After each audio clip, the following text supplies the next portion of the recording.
आपको सबको नमस्कार। कैसे हैं आप सब लोग? मुझे भी कोरोना हो गया था और लगभग 7-8 दिन में होम आइसोलेशन में रहा। आप सबकी खूब दुआएं मिली, आपका खूब आशीर्वाद मिला, आपकी सबकी शुभकामनाएं आ रही थी, उसके लिए आप सबका बहुत बहुत शुक्रिया, तहे दिल से शुक्रिया। मुझे लगभग 2 दिन बुखार रहा, उसके बाद मैं ठीक था लगातार, लेकिन जो कोविड के प्रोटोकॉल हैं उसके हिसाब से मैं 7-8 दिन होम आइसोलेशन में रहा। अब मैं वापस आप सबकी सेवा में हाजिर हूँ। आप सब लोगों की शुभकामनाओं के लिए बहुत बहुत शुक्रिया। लेकिन दिल्ली में जो कोरोना की रफ़्तार बहुत ज़्यादा तेज़ी से बढ़ रही है, उसको लेके मैं हमेशा से चिंतित था।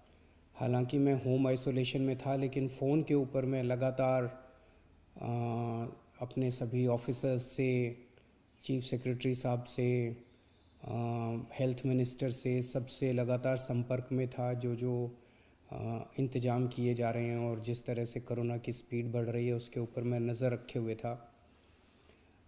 दिल्ली के अंदर जो कोरोना की, पूरे देश में कोरोना बहुत तेज़ी से बढ़ रहा है, दिल्ली में भी बहुत तेज़ी से बढ़ रहा है। रफ्तार बहुत ज़्यादा तेज़ है। मैं देख रहा था कि कल वाला जो हेल्थ बुलेटिन था उसमें लगभग 20,000 के करीब केसेस आए थे, और आज शाम को जो हेल्थ बुलेटिन आएगा उसमें लगभग 22,000 केसेस, पिछले 24 घंटे के 22,000 केसेस आएंगे। तो डेली बहुत तेज़ी से केसेस बढ़ रहे हैं, जिसको, जो एक चिंता का विषय तो है, लेकिन जैसे मैंने पहले भी बोला था, घबराने की बात नहीं है। जब मैं बोल रहा हूँ घबराने की बात नहीं है, तो मैं सारा डेटा एनालाइज करके बोल रहा हूँ। पिछली जो वेव आई थी अप्रैल मई में, उसमें 7 मई को इतने ही डेली केसेस आते थे, 20,000 के करीब। जैसे अभी 20,000 केसेस आए कल, 20,000 cases per day daily cases आए। 7 मई को भी 20,000 केसेस आए थे पिछली वेव में, लेकिन 7 मई को 341 मौतें हुई थी। 341 मौतें। लेकिन कल जब 20,000 केसेस आए हैं तो 7 मौत हुई हैं। एक भी नहीं होनी चाहिए, लेकिन कंपैरिजन में केवल 7 मौत हुई हैं। 7 मई को जब 20,000 केसेस आए थे तो लगभग 20,000 बेड्स दिल्ली में भरे हुए थे, लेकिन कल जब 20,000 केसेस आए हैं तो लगभग 1,500 बेड केवल दिल्ली में भरे हुए हैं।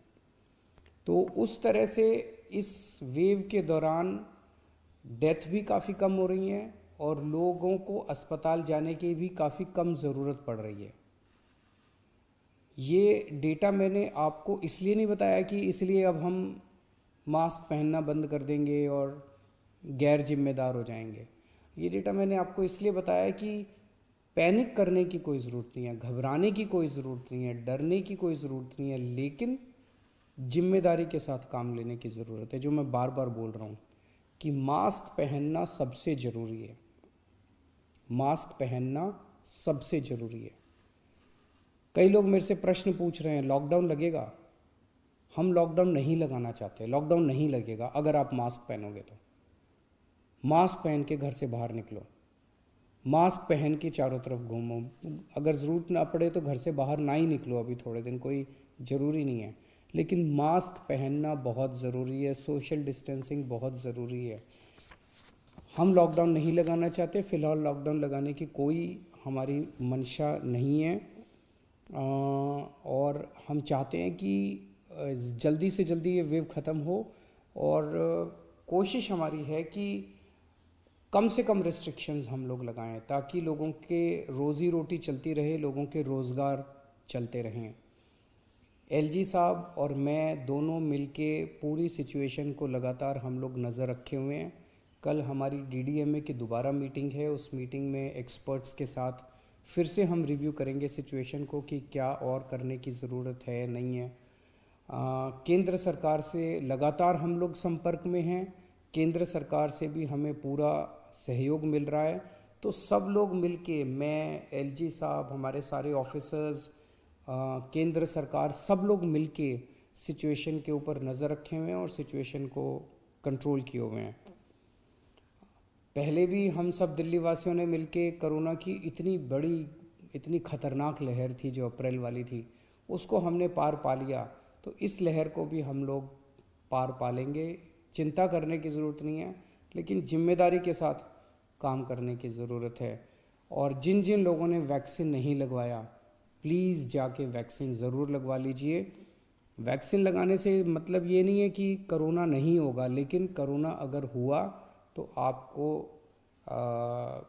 कम माइल्ड करोना होगा, आपकी जान को खतरा नहीं होगा, आपको अस्पताल हो सकता है जाने की ज़रूरत ना पड़े। नमस्कार।